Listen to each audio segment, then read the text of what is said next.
اور مفتی احمد یار خان صاحب نے تو اس کا ایک بہت خوبصورت جو اس کی توجیہ بیان کی وہ یہ بھی ہے کہ حضرت عبد المطلب اور حضرت ابو طالب ان کے دل میں جو نبی اکرم رسول محتشم صلی اللہ علیہ وسلم کی قدر و منزلت اور محبت تھی یہ بھی عطائی تھی۔ آج ہم اس پر بات کریں گے، اور اس اہم موضوع پر بننے کے لیے ہمارے ساتھ بہت محترم اور معتبر شخصیات موجود ہیں۔ علامہ سید شمس الرحمان مشہدی صاحب سجادہ نشین ہیں، حسین آباد شریف کے، بہت معروف خطیب ہیں اور سادات کے خانوادے کی ایک معتبر ہستی ہیں، میں ان کو خوش آمدید کہتا ہوں۔ اور ہمارے دوسرے مہمان ہیں مفتی محمد اقبال چشتی صاحب، آپ جماعت اہل سنت پاکستان کے مرکزی قائدین میں سے اور ذمہ داری کے اعتبار سے وہ صوبہ پنجاب کے صوبائی امیر ہیں، اور منقبت کا نذرانہ آج پیش کرنے کے لیے ہمارے ساتھ موجود ہوں گے صغیر احمد نقشبندی۔ ان کی طرف جانے سے قبل آج کا اسم گرامی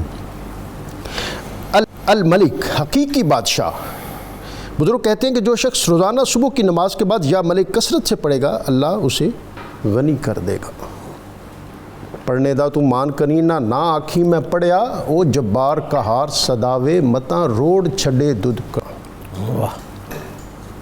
اللہ رب العزت ہمیں اپنے نام کی برکتیں عطا کریں۔ وَلِلَّهِ الْأَسْمَاءُ الْحُسْنَى۔ شاہ صاحب آج کا موضوع اور قرآنی آیت، اور پھر آپ ظاہر دونوں ہستیاں خطیب الاسر ہیں اور ان کے آگے تو کوئی اور راستہ بنانے اور سنوارنے کی ضرورت ہی نہیں جناب۔ بسم اللہ الرحمن الرحیم۔ آپ کی بہت مہربانی، انتہائی خوبصورت انٹرو آپ نے فرمایا، میں تو اس کی داد ہی دے سکتا ہوں، انعام تو سرکار ابو طالب عطا فرمائیں گے اور آقا پاک عطا فرمائیں گے، اللہ پاک مزید برکتوں سے سرفراز فرمائے۔ یقیناً یہ ہمارے لیے بے حد خوش قسمتی ہے، اور میں بس سمجھتا ہوں بختوں کا عروج ہے کہ اللہ تعالیٰ نے ہمیں اس ہستی کے ذکر پاک کے لیے یہاں بیٹھنے کی توفیق عطا فرمائی، جو آقا پاک کی محبوبیت میں بھی بے مثال ہیں اور حضور سے محبت کرنے میں بھی بے مثال۔ اور اگر کوئی صف آرائی ہو تو ہمیں دنیا دیکھ لے کہ ہم کس صف میں کھڑے ہیں۔ الحمدللہ، یہ بہت بڑا اعزاز ہے ہمارے لیے کہ ہمیں اللہ تعالیٰ نے آقا پاک صلی اللہ علیہ وسلم کی نسبتوں سے وفا والا راستہ عطا فرمایا ہے۔ آیہ مبارکہ جو آپ نے سرنامہ کلام کے طور پہ تلاوت کی، سورہ مبارکہ والضحیٰ، اس کی جو فارمیشن ہے اس پر ذرا غور کریں تو بہت سے خوبصورت باب اس موضوع کے حوالے سے کھل جاتے ہیں۔ سورہ والضحیٰ کی پہلی 2 آیات میں قسمیں ہیں، اگلی 6 آیات میں اللہ تعالیٰ نے اپنے حبیب کریم صلی اللہ تعالیٰ علیہ وآلہ وصحبہ وسلم پر اپنے خصوصی انعام بیان فرمائے ہیں، اور آخری 3 آیات میں میرے مالک نے اپنے حبیب کے لیے خصوصی پیغام اور احکام بیان فرمائے۔ پہلی آیہ مبارکہ والضحیٰ، یہ قسم ہے، محبت والوں نے اپنے اپنے رنگ میں اس کا تذکرہ کیا، اور فیض مرحوم کی بات بڑی بھلی لگتی ہے کہ رنگ پیراہن کا خوشبو، زلف لہرانے کا نام، موسم گل ہے تمہارے بام پر آنے کا نام۔ ہمیں تو وہی زاویہ اچھا لگتا ہے جس میں یار کے تذکرے ہوں، تو یقیناً ہم اس قسم کا خوبصورت مفہوم یہی رکھیں گے کہ والضحیٰ، اے حبیب آپ کے بے مثل چہرے کی قسم، واللیل اذا سجا، اور اس چہرے پہ لٹکتے ہوئے زلفوں کے بے مثل سہرے کی قسم، سبحان اللہ۔ تو آگے کی جو 6 آیات ہیں ان میں اللہ نے اپنے خصوصی انعام بیان فرمائے ہیں جو اپنے حبیب پاک کی ذات کے لیے مخصوص ہیں۔ پہلا انعام ما ودعک ربک وما قلی۔ اب نحوی تفصیل میں تو میں نہیں جا سکتا، ترجمہ کر دیتا ہوں تاکہ بات کھل کے سامنے آ جائے۔ اس کا مطلب سادہ سا یہ بنتا ہے کہ حبیب نہ آپ کو چھوڑا ہے، اور ودع کے لفظ پر اگر توجہ دی جائے تو اس کا مطلب ہے قیامت تک جو آپ کا ہو جائے گا اس کو بھی نہیں چھوڑیں گے، اس سے بھی نبھائیں گے۔ وما قلی وللآخرۃ خیر لک من الاولی۔ دوسرا انعام، اے حبیب ہر کسی کی آنے والی گھڑی میں اس کی عزت، طاقت، شہرت، شان گھٹتی ہے، آپ کو یہ شان دی ہے کہ آپ کی آنے والی ہر گھڑی میں آپ کی ہر عزت میں اضافہ ہوتا جائے گا۔ سبحان اللہ۔ وَلَسَوْفَ يُعْطِيكَ رَبُّكَ فَتَرْضَىٰ۔ یہ تیسرا انعام ہے کہ حبیب آپ کو اتنا عطا کیا جائے گا، اتنا عطا کیا جائے گا یہاں بھی اور پھر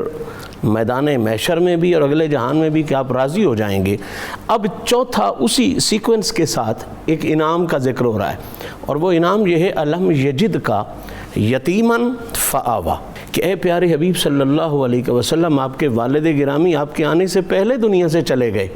تو فآوا، ہم نے آپ کو اعلیٰ ترین پناہ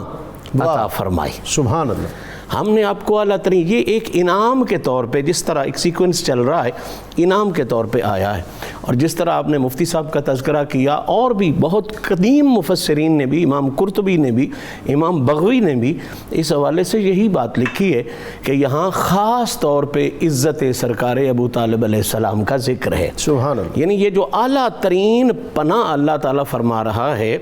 یہ اعلیٰ ترین پناہ اللہ تعالیٰ نے جناب آقا کریم علیہ الصلاۃ والتسلیم کو سرکار ابو طالب کی صورت میں عطا فرمائی۔ سبحان اللہ۔ اب 2-3 نکات اس حوالے سے عرض کروں گا تاکہ میرا موضوع بالکل کھل کے سامنے آ جائے۔ پہلی بات تو یہ ہے کہ اس مقام پر جناب ابو طالب کو بطور انعام یہ اللہ کے قرآن نے ذکر کیا ہے۔ سبحان اللہ۔ سوال یہ پیدا ہوتا ہے کہ انعام دینے والا کون ہے، انعام مل کس کو رہا ہے، اور انعام کی کیفیت کیا ہوتی ہے؟ اللہ تعالیٰ کہہ رہا ہے اے حبیب، یہ جو خاص پناہ ہے یہ میرا انعام ہے آپ پر۔ سبحان اللہ۔ اور انعام کے حوالے سے ایک بہت بڑی پیڑھی پکی بات ہے، وہ یہ ہے کہ انعام جو چیز دی جاتی ہے نا، وہ نقص والی چیز نہیں دی جاتی، واہ، عیب والی چیز نہیں دی جاتی، کمی والی چیز نہیں دی جاتی۔ ہاں، اگر انعام میں نقص نکل آئے تو وہ نقص انعام میں نہیں ہوتا، وہ انعام دینے والے پر اعتراض ہوتا ہے۔ میں کسی اور باس میں نہیں پڑھتا، صرف اتنا کویسچن ضرور ابھارنا چاہتا ہوں کہ جس ہستی کو آپ اور میں، یا جس شے کو آپ اور میں انعام بنائیں، اس میں نقص نہیں ہوتا، تو جس کو مالک حقیقی انعام بنا کے اپنے حبیب کو عطا فرمائے، اس میں کفر اور شرک جیسا نقص کیسے ہو سکتا ہے؟ واہ، مفتی صاحب آپ کے آگے موضوع رکھتے ہیں۔ بسم اللہ الرحمن الرحیم۔ ڈاکٹر صاحب بہت شکریہ، آپ نے بہت خوبصورت گفتگو فرمائی، اور شاہ صاحب اپنے موقف پر بڑی خوبصورت گفتگو فرما رہے تھے۔ میں جناب ابو طالب رضی اللہ تعالیٰ عنہ کی عزت و عظمت کے حوالے سے یہ عرض کرنا چاہوں گا کہ رسول اکرم صلی اللہ علیہ وسلم کی ظاہری عمر مبارک 8 سال کی تھی، اور جناب ابو طالب رضی اللہ تعالیٰ عنہ کی کفالت میں اور پناہ میں رسول اکرم تشریف لائے، اور پھر نبوت کے 10ویں سال حضرت ابو طالب اس دنیا سے تشریف لے گئے۔ پہلی تو ان کی خوش نصیبی یہ دیکھیں کہ 42 سال ان کو رسول اللہ کے حسن و جمال کے طواف کا موقع ملا، ان کی نظریں ان کا طواف کرتی رہیں۔ سبحان اللہ۔ اچھا، دوسری گزارش میری یہ ہے کہ جناب ابو طالب کی اس بات پر کائنات کے کسی بھی لکھاری کو اختلاف نہیں ہے کہ وہ رسول اللہ علیہ السلام کے کفیل تھے۔ اور تیسری بات میں یہ عرض کرنا چاہتا ہوں کہ جب نبی اکرم صلی اللہ علیہ وسلم 40 سال کی عمر مبارک تک، تو یہ کہا جا سکتا ہے کہ آپ نے اپنے بھتیجے کے ساتھ وفا کی، اپنے بھتیجے کے بارے میں طرح طرح کے کلمات کا اظہار کیا، لیکن جب اعلان نبوت ہو گیا تو پھر تو 10 سال تک جناب ابو طالب مشرکین کے سامنے نبی پاک علیہ الصلاۃ والسلام کی عزت و عظمت کے لیے ڈٹے رہے۔ ان کا یہ زندگی گزارنے کا انداز، اور پھر جیسے آپ نے پہلے کہا کہ ان کے شعر، میں صرف ان کو شاعر نہیں کہوں گا، میں ناموس رسالت کے حفاظت کے لیے ان کا کلام، اور ناموس رسالت کے حوالے سے لوگوں کی جو غلط شورشیں تھیں ان کا رد کرنے کے لیے ان کا کلام۔ تو میں یہاں یہ گزارش کرنا چاہتا ہوں، آج ہم 2 کلمات رسول اللہ کی عزت کے عظمت کے حوالے سے ہم بیان کر لیں تو اپنی شان منوانے کے لیے ہم 3 گھنٹے تقریریں کرتے ہیں، ہم نے یہ کیا، ہم نے یہ کیا۔ اور جناب صدیق حضرت ابو طالب نے سارے کفار سے ٹکر لی اور ہر قسم کی مخالفتیں برداشت کی، اور یہاں تک کہہ ڈالا کہ جناب محمد الرسول اللہ تک اس وقت تک کوئی آ نہیں سکتا جب تک کہ ابو طالب اس دنیا میں موجود ہے۔ اللہ اکبر۔ تو میں یہ گزارش کروں گا کہ کسی اور چکر میں پڑے بغیر کم از کم جناب ابو طالب کے دنیا سے جاتے ہوئے رسول اللہ علیہ السلام نے جو فرمایا تھا کہ اے ابو طالب، اللہ تجھے جزائے خیر دے، تو نے رشتہ داری کا حق ادا کر دیا۔ اور دوسری بات میں یہ بھی عرض کروں گا کہ اس کو صرف یہ نہ لیا جائے کہ چچا کو بھتیجا سے پیار تھا، چچا کے کوئی نظریات بھی تھے۔ واہ، نظریات میں آ کر رشتے ٹوٹ جاتے ہیں۔ واہ، ابو لہب بھی چچا تھا، اگر صرف چچا ہونے کی بات ہوتی تو پھر ابو لہب بھی ادھر حمایت میں ہوتا۔ جناب ابو طالب نے صرف چچا ہونے کے حوالے سے ہی رسول اللہ پر پیرا نہیں دیا، حضور کے نظریات سے متفق ہوتے ہوئے نبی پاک علیہ السلام کو نبی جان کر کے کفار اور مشرکین سے ٹکر لی. سبحان اللہ. اور میں ڈاکٹر صاحب اس پر یہ بات عرض کرنا چاہوں گا, ہم سے اگر اور کچھ بھی نہ ہو سکے تو ہم اس نالین سے پیار کرتے ہیں جو نبی پاک علیہ السلام کے قدموں میں لگ کر حضور کے قدموں کا تحفظ کرے کسی چیز کے لگنے سے. تو اس جناب ابو طالب کا احترام سے ذکر کرنے میں کیا عرض ہے کہ جن کی ساری زندگی حضور علیہ السلام کی عزت و عظمت پر پہرا دیتے ہوئے گزری. ایک بات میں عرض کروں, آپ نے ابھی اشارتاً کہا تھا کہ جناب ابو طالب رضی اللہ تعالیٰ عنہ کے جو اشعار امام بخاری نے لکھے, آپ یہ بھی دیکھیں جناب ابو طالب دنیا سے جا چکے ہیں. رسول اللہ علیہ السلام کی دعا پر بارش ہوئی, وہ حدیث پوری میں تفصیل نہیں کرنا چاہتا. نبی پاک علیہ السلام نے فرمایا اللہ ابو طالب کا بھلا کرے. آج اگر وہ یہ منظر دیکھتے تو ان کی آنکھیں ٹھنڈی ہو جاتی. اچھا میں ایک بات کہنا چاہتا ہوں کہ نبی پاک علیہ الصلوۃ والسلام جناب ابو طالب سے دنیا کے جانے کے بعد فرمایا اللہ ابو طالب کا بھلا کرے, تو ہمیں ادھر ادھر دیکھنے کی بجائے سنت رسول ہی ادا کر لینی چاہیے. اور پھر آپ نے فرمایا کوئی ہے جو ان کے وہ شعر سنائے, اور یہ بھی جناب ابو طالب کا عجیب اعزاز ہے, پتہ اوروں کو بھی تھا پر اس وقت یہ شعر سنائے تو حضرت مولا مرتضیٰ نے سنائے. تو میں آج کی اس ٹرانسمیشن کے حوالے سے 92 کی ساری ٹیم کو, ان کے مالکان کو اور آپ میزبان ہیں آپ کو مبارکباد پیش کرتا ہوں. ہم کسی بحث میں نہیں الجھ رہے, رسول اللہ کے وفادار, حضور کی عظمت کے پہرے دار. اور ڈاکٹر صاحب مجھے اس بات پر بھی یہ عرض کرنا ہے, لوگ سمجھ لیں کہ جو بندہ دنیا سے جاتے ہوئے اسے اپنی اولاد کی فکر نہیں ہے, وہ قبیلے اور برادری والوں کو کہہ یہ رہا ہے محمد سے وفا کرنا. سبحان اللہ. اور خوش بخت وہی ہوگا جو محمد عربی کی اتباع کرے گا. اب حضرت ابو طالب کے سامنے کہ حضور کے نظریات پوشیدہ تو نہیں تھے, بتوں کو حضور برملا برا کہہ رہے تھے اور یہی مخالفت تھی. اور مزے کی بات یہ ہے تاریخ اسلام میں ایک مورخ نے بھی یہ نہیں کہا کہ اعلان نبوت کے بعد جناب ابو طالب کی زبان سے کبھی کسی بت کی تعریف نہیں. ایک طرف مشرک بتوں کی تعریف میں مصروف تھے اور ایک طرف جناب ابو طالب محمد عربی کے حسن و جمال کی تعریف. سبحان اللہ. اور مفتی صاحب آپ نے جو بات کی بہت اہم ہے کہ نبی اکرم رسول محتشم صلی اللہ علیہ وسلم جب بھی کوئی حسین منظر ناظرین آتا تو آپ حضرت ابو طالب کو یاد کرتے. اور جیسا 6 ہجری کے اس واقعہ کی طرف کہ جب مدینہ میں بارش نہیں برستی تھی, پھر آپ صلی اللہ علیہ وسلم کے ہاتھ فضاؤں میں بلند ہوئے اور آپ نے جو جملے کہے جو تاریخ میں محفوظ ہیں وَلِلَّهِ دَرُّ أَبِي طَالِبٍ لَوْ كَانَ حَيًّا لَقَرَّطَيْنَاهُ. اور پھر آپ نے پوچھا کہ کون ہے جس کو جناب ابو طالب کے وہ قصیدے کے اشعار یاد ہوں. حضرت علی المرتضیٰ کرم اللہ تعالی وجہ الکریم جو اس محفل میں موجود تھے, آپ کہتے کہ میں ذرا پیچھے تھا, آگے ہوا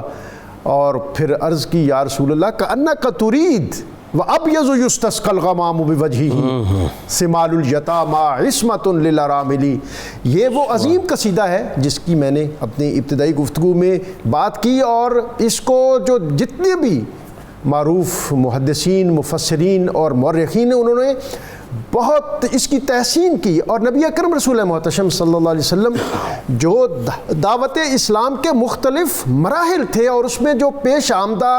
مختلف مشکلات تھی, ان مواقع پر کبھی اس کے 4 شعر, کبھی 8 شعر, کبھی 10 شعر, ایک روایت کے مطابق یہ اشعار 80 سے زیادہ ہیں. اور نبی اکرم رسول محتشم صلی اللہ علیہ وسلم کی تائید اور حمایت کے لیے حضرت ابو طالب مختلف موقعوں پر کبھی بنو ہاشم کو, کبھی سارے قریش کو, کبھی بنو عبد المطلب کو, کبھی قصی کی اولاد کو پکارتے رہے کہ آؤ اگر دنیا کے اندر عزتیں, عظمتیں اور برکتیں چاہتے ہو تو پھر اس نبی آخر الزمان نبی اکرم صلی اللہ علیہ وآلہ وسلم کے دامن کے ساتھ وابستہ ہو جاؤ. اور ناظرین صرف یہی نہیں ہے بلکہ میں چاہوں گا کہ ہمارے مہمان اس طرف بھی اشارہ کریں, صرف جو مکے کی لوکل پالیٹکس ہے یہاں حالات ہے اسی پر آپ کی نظر نہیں, بلکہ حبشہ پہ ہونے والے واقعات جو ہیں اس پر بھی آپ دیکھ رہے ہیں. اور جب حضرت جعفر طیار یہاں سے مہاجرین کے ایک قافلے کے ساتھ وہاں پہنچے اور ان کو کاؤنٹر کرنے کے لیے سفارتی سطح پر عمرو بن عاص گئے تو قصیدہ بایہ حضرت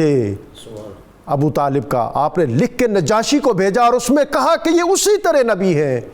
جس طرح حضرت عیسیٰ علیہ السلام اور حضرت موسیٰ ہیں, اور ان کی تائید کا یہ حق ان کے پاس محفوظ ہے اور ان کی تائید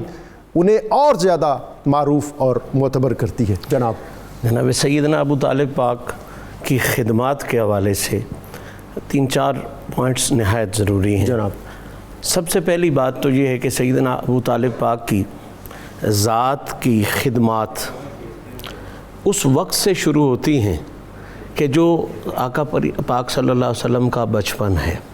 اور خدمت کا جو لیول اور محبت کا جو معیار انہوں نے سیٹ کیا ہے، میں سمجھتا ہوں کسی دور کے محب کے لیے بھی وہ کامل ترین نمونہ ہے۔ واہ سبحان اللہ۔ نبی پاک صلی اللہ علیہ وسلم کی ذات کے ساتھ محبت کا جو معیار آگے چل کے قرآن نے مقرر کیا کہ 3 بنیادی محبتیں ہوتی ہیں، مال سے، اولاد سے، جان سے، اور جو بندہ مومن ہے اسے ان تینوں محبتوں سے بڑھ کے حضور سے محبت کرنا ہے۔ جو 40 سال کے بعد یہ قرآن کی صورت میں پیغام دنیا نے سن کے مانا ہے، ابو طالب نے یہ پیغام اپنی سیرت سے میرے آقا کے بچپن میں کر کے دکھایا ہوا ہے۔ یعنی میں یہ جملہ ضرور نظر کرنا چاہتا ہوں کہ جو مطلوب قرآنی ہے، جو قرآن کا چاہت ہے کہ ایک بندہ مومن اس طرح سے ہو، قرآن نے نازل ہونے کے بعد جو انسانیت پر پیش کیا ہے، ابو طالب کی سیرت اور کردار وہ نزول قرآن سے پہلے ہی اسی سانچے میں ڈھلی ہوئی ہے۔ سبحان اللہ۔ اچھا، پھر دوسری بات یہ ہے، جس طرح قبلہ مفتی صاحب نے اشارہ کیا، سب سے پہلی بات محبت رسول کے عروج کا نام جناب ابو طالب۔ دوسری بات محافظ ناموس رسالت، ذات رسالت بھی اور ناموس رسالت بھی۔ سبحان اللہ۔ پہلے جو سال تھے وہ ذات رسالت کی حفاظت تھی، اور 40 کے بعد وہ ناموس رسالت کی حفاظت بھی اس میں شامل ہو گئی۔ جس طرح آپ یہ کہہ رہے ہیں نا کہ اولین نعت گو، یہ بعثت کے بعد نہیں،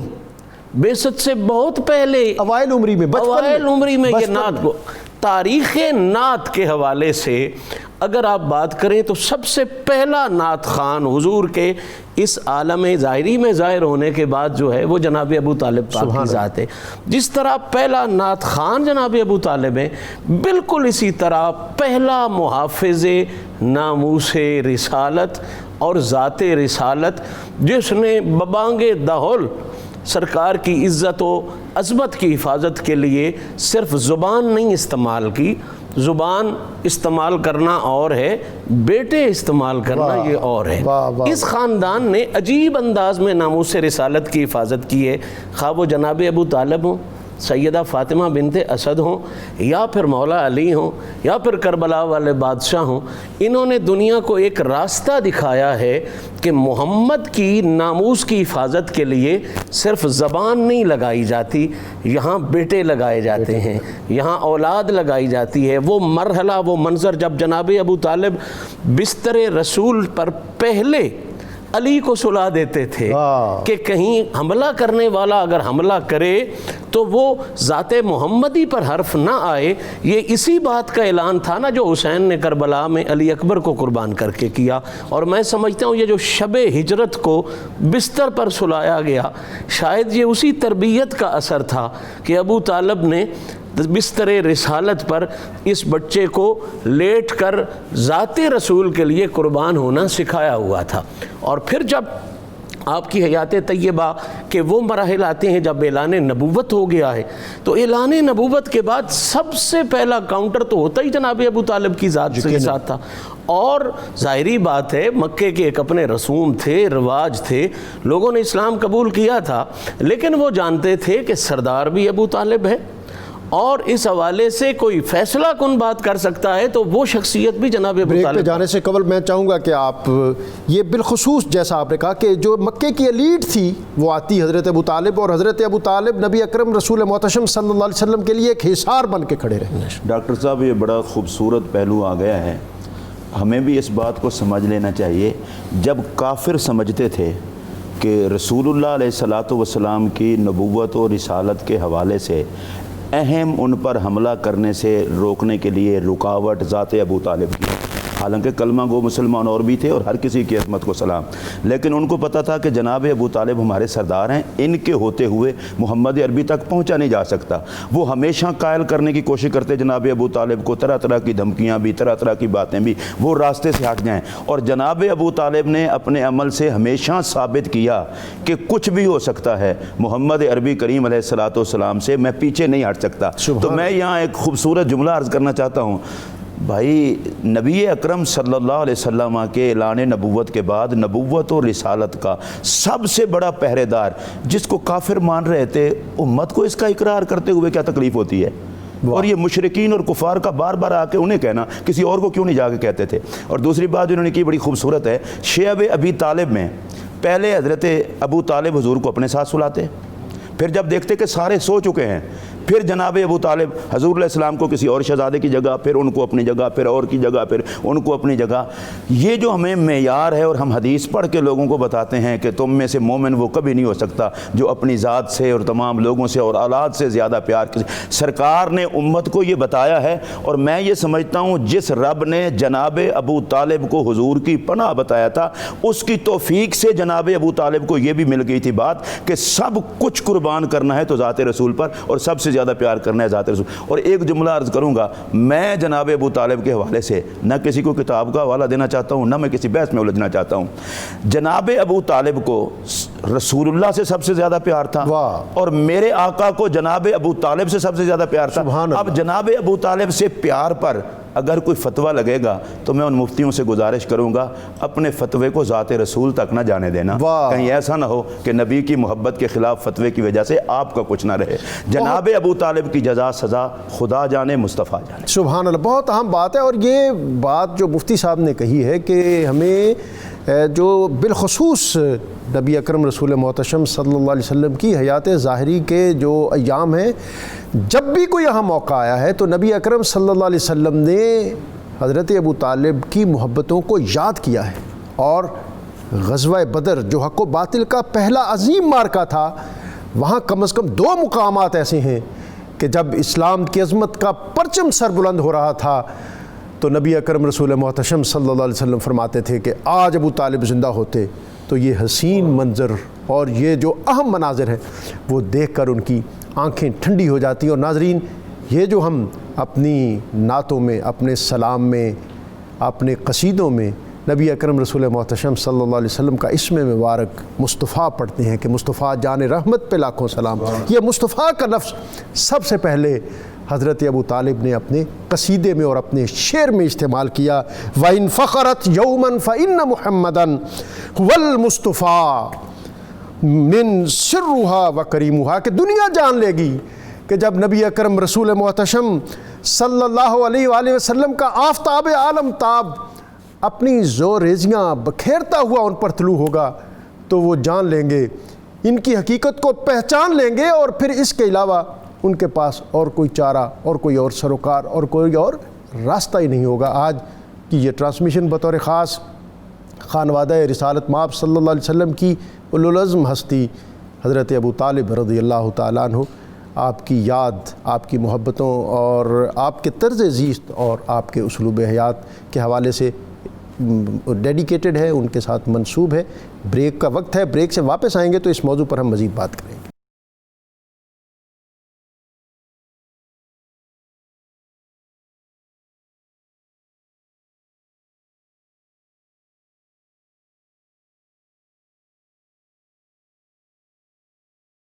نور قرآن میں آپ کو ایک مرتبہ پھر خوش آمدید۔ آج کا پروگرام بطور خاص حضرت ابو طالب کی خدمت میں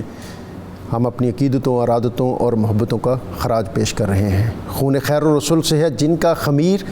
ان کی بے لوث طینت پہ لاکھوں سلام۔ پارہائے صحف غنچہائے قدس، اہل بیت نبوت پہ لاکھوں سلام۔ آب تطہیر سے جس میں پودے جمے، اس ریاض نجابت پہ لاکھوں سلام۔ سیدہ ظاہرہ طیبہ طاہرہ، جان احمد کی راحت پہ لاکھوں سلام۔ جن میں پلتے رہے سید انس و جاں، ایسی آغوش رحمت پہ لاکھوں سلام۔ کل جب ایک اہم قومی اور دینی امور کے حوالے سے ایک ملک گیر مشاورت حضرت صاحبزادہ پیر نور الحق قادری صاحب کی صدارت میں منعقد تھی، جس میں پنجاب، سندھ، سرحد، بلوچستان، کے پی کے، گلگت بلتستان، ان تمام کے صدر مقامات پر اپنے اپنے صوبوں کی معتبر اور معزز شخصیات، علماء اور اہم دینی عمائدین موجود تھے۔ تو اس میں بطور خاص اس امر کا بھی کہ جائزہ لیا گیا، اور بلکہ بطور خاص جناب وفاقی وزیر مذہبی امور نے اس امر کی مذمت کی کہ سیدہ پاک کی طرف خطا کی نسبت کا جو ارتکاب ہوا ہے، اس سے دنیا بھر کے مسلمان اور صاحب ایمان ان کے دل دکھی ہوئے ہیں، اور انہوں نے اس عظیم جو قومی اجتماع تھا علماء اور مذہبی شخصیات کا، اس میں اس امر کی مذمت کی ہے، اور میں بھی اس کی مذمت کرتا ہوں۔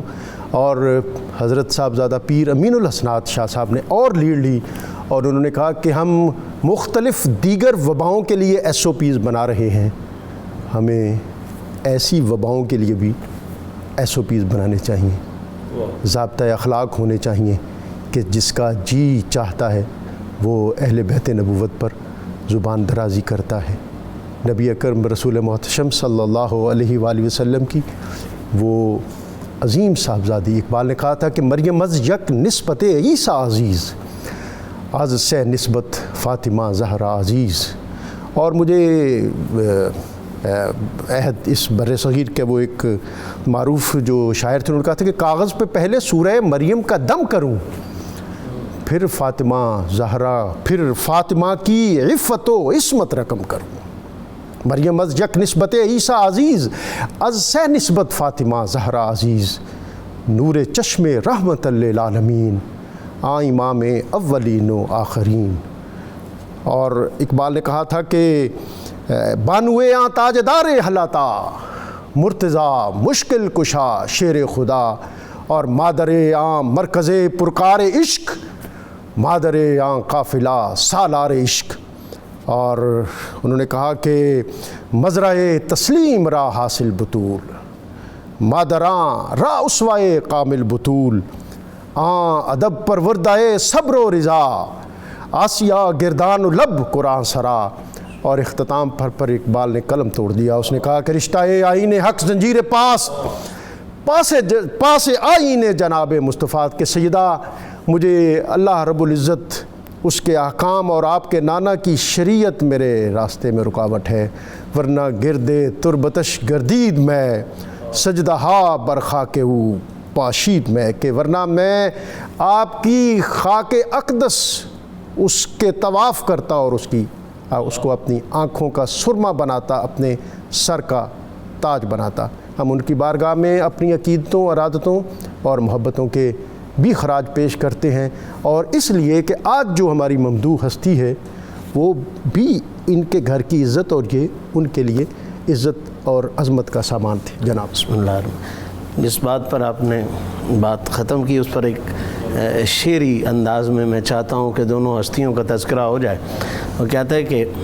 کیا بتاؤں حق سے کیا رشتہ ابو طالب کا ہے، واہ، کیا بتاؤں حق سے کیا رشتہ ابو طالب کا ہے، حق علی ہے اور علی بیٹا ابو طالب، کیا بتاؤں حق سے کیا رشتہ ابو طالب کا ہے، حق علی ہے اور علی بیٹا ابو طالب کا ہے۔ اور آیت تطہیر کا ایک بہت خوبصورت منظر اس خوبصورت بندش میں باندھا گیا، کہتا ہے کہ ایک بیٹا، ایک بھتیجا، ایک بہو، دو نور عین۔ واہ واہ واہ واہ، ایک بیٹا، ایک بھتیجا، ایک بہو، دو نور عین، واہ، چادر تطہیر میں کنبہ ابو طالب، چادر تطہیر میں کنبہ ابو طالب کا ہے، اور شیب بو طالب سے لے کر تا بخاک کربلا، شیب بو طالب سے لے کر تا بخاک کربلا، خون جتنا بھی بہا حق پر ابو طالب۔ تو جناب سیدنا ابو طالب پاک اور جناب سیدہ زہرا پاک کا پاک تذکرہ چھڑا ہے۔ اللہ تعالیٰ ان کے صدقے ہمارے ظاہر و باطن کو پاکی نصیب فرمائے، آمین آمین۔ جس آئے تطہیر کے خوبصورت منظر کی طرف اس شعر میں اشارہ ہے اور جناب ابو طالب کا بھی تذکرہ ہے، میں چاہتا ہوں دونوں ہستیوں کو اسی حوالے سے سلام کر لیا جائے۔ جناب آیہ تطہیر انما یرید اللہ لیذھب عنکم الرجس اہل البیت ویطہرکم تطہیرا، بہت سادگی کے ساتھ اس کا مفہوم یہ بنتا ہے، چونکہ اللہ کے ارادے اور عمل میں فرق نہیں ہے، ان اللہ یفعل ما یرید، تو سادہ سا اس کا مفہوم یہ بنتا ہے کہ اللہ کریم فرما رہا ہے کہ اے اہل بیت رسول، تم سے اللہ نے رجس کو بے حد دور فرما دیا ہے۔ ذہن میں ایک سوال بن سکتا ہے کہ یہ بے حد والا جملہ شاید میں اپنی عقیدت کی وجہ سے کہہ رہا ہوں، اپنی محبت کی وجہ سے کہہ رہا ہوں، تو عقیدت و محبت بھی بجائے، اور یہ کوئی جرم نہیں ہے، کیونکہ اہل بیت اطہار سے عقیدت و محبت کا سبق یہ قرآن نے بھی عطا فرمایا ہے اور آقا کریم کی مقدس زبان نے بھی عطا فرمایا ہے۔ اور اس حوالے سے جو جس جگہ جس ایک خاص اصطلاح سے یا نام دے کر بلیک میل کیا جاتا ہے، وہ تو امام شافعی بہت دیر پہلے وہ قضیہ نپٹا گئے۔ الحمدللہ ان کان رفضا حب آل محمد فلیشہد الثقلان انی رافضی۔ اور اگر ان لوگوں کو عربی نہ سمجھ آتی ہو، ہم اردو فارسی والے لوگ ہیں، تو شاہ رکن عالم نوری نے بھی مہربانی فرما دی۔ آپ فرماتے ہیں من علی را دوست دارم خلق گوید رافضی، من علی را دوست دارم خلق گوید رافضی، پس خدا و مصطفیٰ و جبرائیل ہم رافضی۔ میں آج یہ جو آج کل جس کتاب کے حوالے سے بہت بات ہو رہی ہے، تصفیہ مابین سنی و شیعہ، حضرت اعلیٰ گولڈوی نے اس کی جو سبب تالیف ہے بڑی اس پر تفصیل سے بات کی، لیکن اس کی چند لائنیں میں ضرور آپ کی اجازت سے پڑھنا چاہتا ہوں۔ آپ کہتے ہیں کہ یہ سمجھا جانے لگا ہے کہ اہل سنت والجماعت ہونے کے لیے ضروری ہے کہ انسان اہل بیت کے خلاف بغض اور بنو امیہ کے ساتھ محبت رکھے۔ یہ لائنیں بھی کبھی پڑھ دیا کریں۔ سبحان اللہ۔ میں دوبارہ پڑھ دوں؟ پھر پڑھ دیں تو زیادہ یہ سمجھا جانے لگا ہے، یہ اعلیٰ حضرت گولڈوی کا ہے، یعنی تصفیہ مابین سنی و شیعہ کا مقدمہ ہے، یہ وہ آپ نے لکھا۔ آج سے کوئی 100 سال پہلے یہ حال تھا، تو اب یہ کیا حال سمجھا ہو؟ جانے لگا ہے کہ اہل سنت والجماعت ہونے کے لیے ضروری ہے کہ انسان اہل بیت کے خلاف بغض استغفر اللہ اور بنو امیہ کے ساتھ محبت رکھے، حالانکہ اہل سنت کبھی بھی اس شقاوت میں ملوث نہیں رہے، بے شک بے شک، اور ان کے عقائد میں رسول پاک کے خاندان سے دوستی و مودت مدار ایمان اور فرض مانی جاتی ہے۔ میں آپ کے طرف دوبارہ آؤں گا، میں مفتی صاحب کو بھی گفتگو میں شامل کر لوں۔ جناب بسم اللہ الرحمن الرحیم۔ ڈاکٹر صاحب آپ نے اہم ترین عنوان چھیڑا ہے۔ میں ڈاکٹر پیر نور الحق قادری صاحب کو اور پیر امین الحسنات شاہ صاحب کو اس آواز کے بلند کرنے پر اور تمام مکاتب فکر کے علماء جو وہاں پر متفق تھے ان کے تائید کرنے پر ڈاکٹر صاحب کو اور پیر امین الحسنات صاحب کو خراج تحسین پیش کرتا ہوں، اور ساری دنیا ان کو خراج تحسین پیش کرتا ہے، اور اس میں اللہ پاک ان کو جزائے خیر عطا فرمائے۔ انہوں نے بتا دیا کہ غوث پاک کے جو صحیح غلام ہوتے ہیں وہ اس طرح، اور انہوں نے یہ بھی کہا ہے، وزیر داخلہ جو ہیں وہ بھی اس میں موجود تھے، انہوں نے کہا ہے کہ یہ بات جہاں تک بھی اوپر پہنچانی ہوگی وہ وہاں پہنچائی جائے گی، اس لیے کہ یہ اس طرح کی جو بلیک میلنگ اور تھریٹ ہے کہ ہم ملک بلاک کر دیں گے اور یوں کر دیں گے، روادارانہ جو فضا ہے اور جو فرقہ وارانہ ہم آہنگی ہے وہ اس وقت جس قدر مضبوط اور مؤثر ہے اس کو کسی طرح بھی پامال نہیں ہونے دیا جائے گا۔ ڈاکٹر صاحب یہ موضوع اتنا ہے، ہمارے پاس وقت بھی بہت تھوڑا ہے۔ جو عظمت اہل بیت اطہار کی بات کرتا ہے وہ کہتے ہیں جی اندر سے رافضی ہے، اندر سے تمہارا باپ جانتا ہے، شریعت کا حکم ظاہر پر ہوتا ہے۔ اور میں یہ بات برملا کہنا چاہتا ہوں، اس دور کے ہر یزید اور ہر شمر کو اگر ہم کربلا میں حاضر ہو کر امام حسین کی فوج میں یزیدیوں کے تیر نہیں سہ سکے تو تمہارے تیروں کی تعداد اتنا نہیں ہے جتنا حسین کے غلاموں کے بدن ہیں، اور ہم اس کے لیے تیار ہیں۔ اور میں ان کو جواب دوں گا، آپ نے حضرت امام شافعی رحمۃ اللہ علیہ کی بات کی ہے ان کی زبان میں، ان کے دور میں بھی یہ بکواس کی جاتی تھی کہ جو اہل بیت اطہار کی عظمت بیان کرتا ہے وہ رافضی ہے۔ تو آپ نے جو جملہ کہا تھا وہ سنیے، آپ نے فرمایا تھا کہ علی آل رسول صلاۃ و ربی، رسول اللہ کی آل پر رب کی طرف سے رحمت اور درود ہے، فلعنتہ لتلک الجاہلین، اور جو جاہلین عظمت اہل بیت کی بات کرنے والے کو رافضی کہتے ہیں۔ اچھا انہوں نے کہا لتلک الجاہلین، پوری جماعت جہالت پر خدا کی لعنت۔ تو یہ امام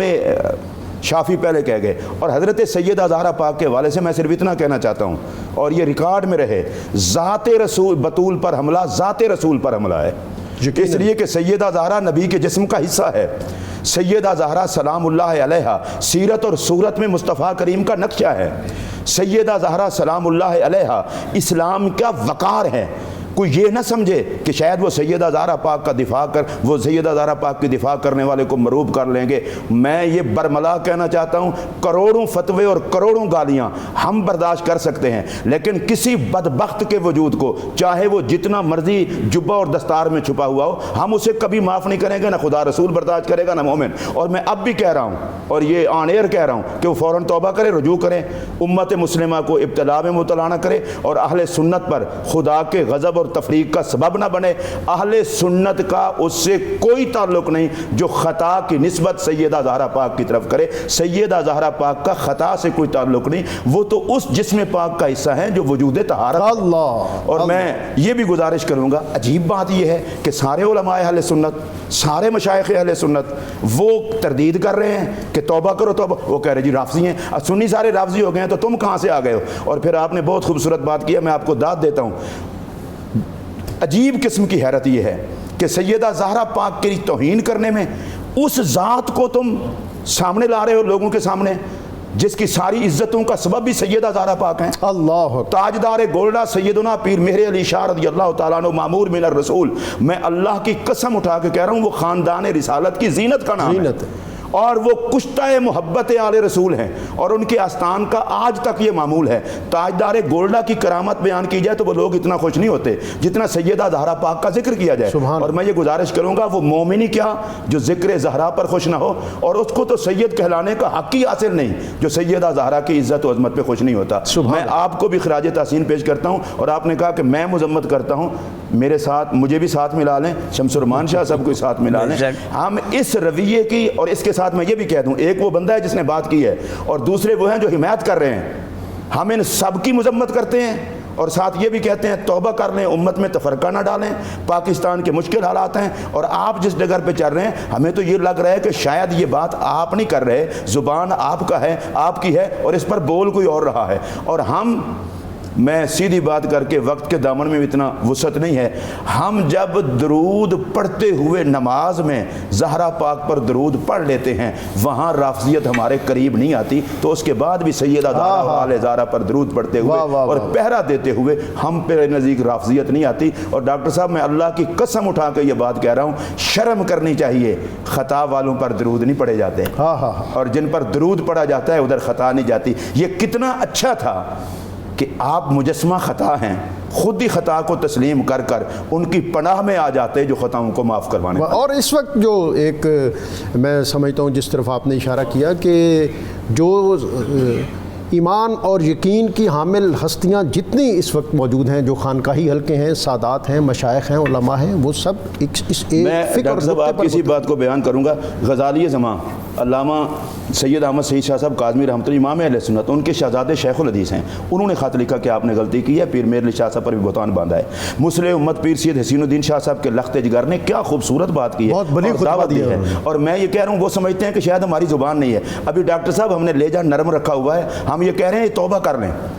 اگر یہ توبہ نہیں کریں گے تو ہم سے جو کچھ بن پائے گا مجموع میں، اجتماعات میں، ہر سطح پر مذمت کریں گے۔ زہرا پاک کے حوالے سے کسی بدبخت کے کسی رقیق جملے کو نہ برداشت کیا ہے نہ کروں گا، اور میں یہ مطالبہ کرتا ہوں کہ جس طرح پنجاب اسمبلی کے اندر مبارکباد بھی دیتا ہوں، انہوں نے عظمت صحابہ اور عظمت اہل بیت، عظمت امہات المومنین کے حوالے سے غالباً اس میں عظمت اہل بیت کا قانون بھی ہوگا، قرارداد پیش کی تھی، تو اس پر عمل کیا جائے اور کوئی بھی آئندہ گستاخی نہ کر سکے۔ ہماری کسی سے پرسنل مخالفت نہیں ہے۔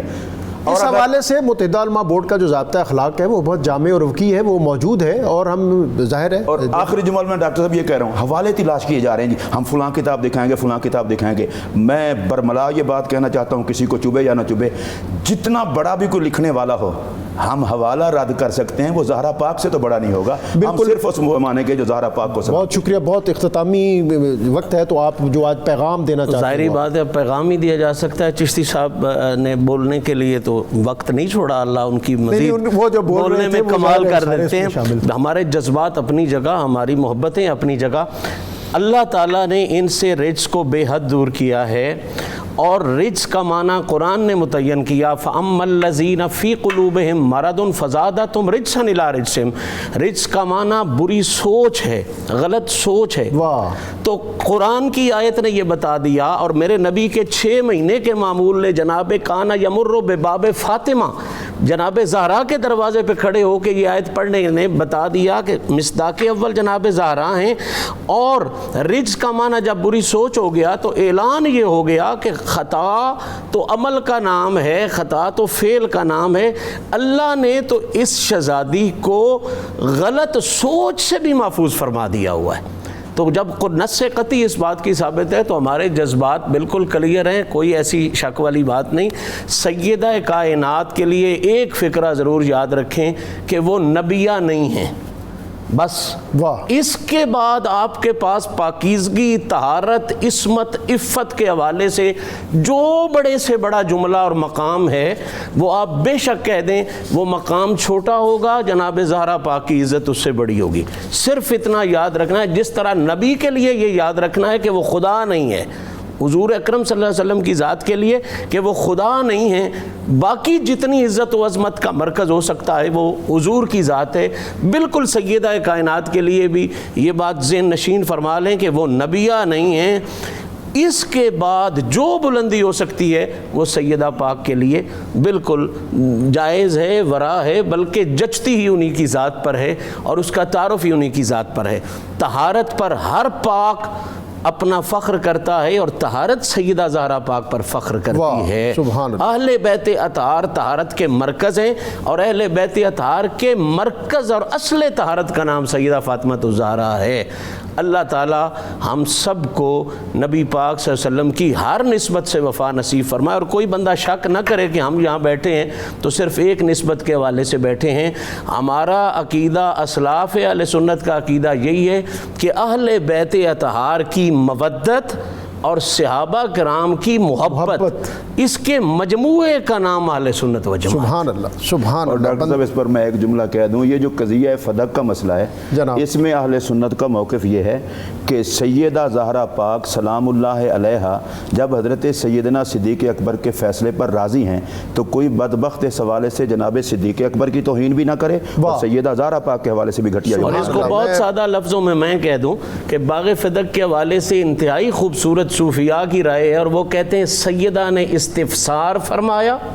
اور جناب ابو بکر صدیق نے جواباً آقا پاک کی حدیث پاک عرض کر دی۔ نہ استفسار کرنے والا راستہ غلط پر ہوتا ہے، نہ اس کا ادب کے ساتھ جواب دینے والا۔ میں اپنے علماء کا بہت زیادہ شکر گزار ہوں۔ ظاہر ہے آج کی گفتگو میں بہت سے نازک مقامات بھی تھے، اور نازک مقامات سے استحکام کے ساتھ گزرنا یہ ایسے علماء ہی کا کام ہوتا ہے۔ میں ان کو آج کی اس بلیغ گفتگو پر بھی مبارکباد پیش کرتا ہوں، اور سیدہ طیبہ طاہرہ خاتون جنت فاطمہ الزہرا بدعۃ الرسول، ان کی بارگاہ میں بھی اپنی عقیدتوں، ارادتوں اور محبتوں کا نذرانہ اور خراج پیش کرتا ہوں۔ آن سیدۃ النساء بعصمت تنہا مخدومہ بکائنات مرد و زنہا، ام حسنین و بنت خیر البشر است زہرا رضی اللہ تعالی عنہا۔ اور اختتام پر آج کے پروگرام میں ہم حضرت ابو طالب رضی اللہ تعالی عنہ ان کی بارگاہ میں عقیدت، ارادت اور محبت کا نذرانہ منظوم انداز میں پیش کریں گے، اور ہمارے ساتھ صغیر احمد نقشبندی موجود ہیں، قابل رشک ہیں انداز ابو طالب کے، حق کا عرفان ہی وجدان ابو طالب ہے۔ اور ان کی طرف جانے سے قبل آج کا قرآنی وظیفہ اللہ لا الہ الا هو الحی القیوم، آیت الکرسی رات کو 3 مرتبہ پڑھ کر سوئے، وہ ہر طرح کی جو شر ہیں ان سے محفوظ رہے گا، اور بالخصوص آج کل کی جو وبا ہے اس میں درخواست کروں گا کہ بطور خاص ہر نماز کے بعد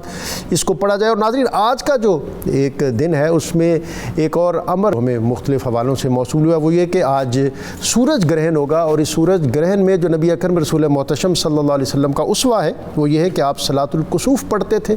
اور صحابہ کہتے ہیں کہ جب آپ کے عہد میں سورج گرہن ہوا تو آپ اپنے حجرہ ناز سے مسجد میں تشریف لائے اور آپ نے بہت للہیت، خشوع اور خضوع کے ساتھ آپ نے نوافل ادا کیا، اپنے اپنے گھروں میں نوافل ادا کیجئے گا۔ اور 10 ہجری کو جب یہ سورج گرہن ہوا تھا تو اسی دن نبی اکرم رسول محتشم صلی اللہ علیہ وسلم کے صاحبزادے حضرت ابراہیم کا وصال ہوا۔ لوگوں نے کہا کہ شاید اس وقت یہ ایک روایت تھی، لوگ سمجھتے تھے کہ کوئی بڑا واقعہ رونما ہو، تو پھر سورج گرہن ہوتا ہے تو آپ نے اس موقع پر ایک عظیم حکم عطا فرما کر اس کی بے خونی کر دیا۔ آپ نے فرمایا ان الشمس والقمر آیاتان من آیات اللہ لا ینکسفان لموت احد، کہ سورج اور چاند یہ تو قدرت کی نشانیوں میں سے ایک نشانی ہے، کسی کی موت کی وجہ سے انہیں گرہن نہیں لگتا۔ اللہ تعالی ہم سب کی حفاظت کرے، اس کریے اور اس کوچے کی حفاظت کرے، عالم انسانیت کی حفاظت کرے۔ صغیر احمد نقشبندی صاحب۔ نظر محبوب خدا جان ابو طالب ہے، نظر محبوب خدا جان ابو طالب ہے، ساری دنیا پہ یہ احسان ابو ساری دنیا پہ یہ احسان ابو طالب ہے۔ اور اللہ اللہ عجب شان ابو طالب ہے، اللہ اللہ عجب شان ابو طالب ہے،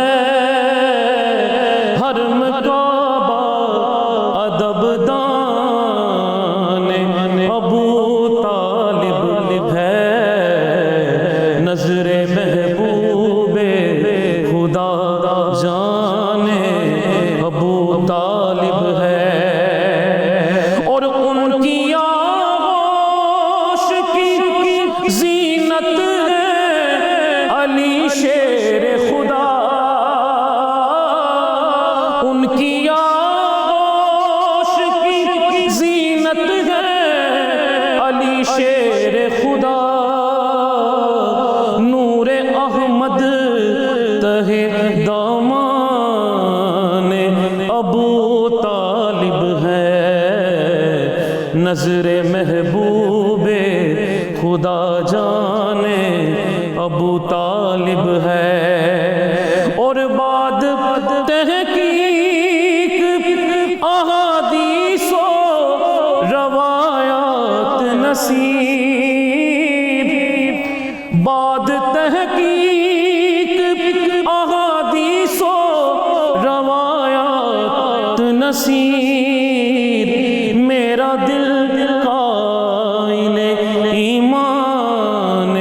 ابو طالب ہے، نظر محبوب خدا جان ابو طالب ہے۔ مرتضیٰ